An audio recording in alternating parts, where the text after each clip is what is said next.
آج ہم ایک بہت بڑے حادثے کا شکار ہوئے ہیں جی، اور یہ بہت بڑا سانحہ ہے کہ انہیں انتہائی تکلیف دہ ماحول میں موت کا پیالہ پینا پڑا۔ ان کی بڑی خدمات ہیں اور میں یہ چاہتا ہوں کہ جتنی بھی جماعت ہے پاکستان کی، انہیں ان کے بیٹوں کا، ان کے سرپرستوں کا، ان کے ورثاء کا خیال کرنا چاہیے، اور یہ مرکز جو انہوں نے خود بنایا تھا یہ انہیں کے سپرد کرنا چاہیے۔ یہ انتہائی عظیم انسان تھے، صرف مشکلات کی وجہ سے، ڈپریشن کی وجہ سے وہ اس دنیا سے گئے ہیں۔ اللہ رب العزت ان کے گناہوں کو بخش دے۔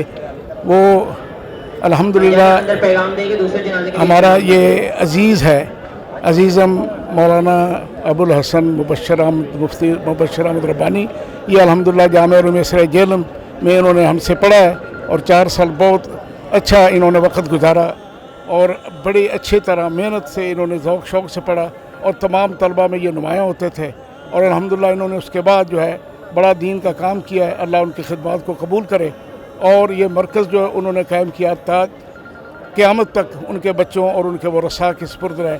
بہت بہت شکریہ۔ السلام علیکم ورحمۃ اللہ۔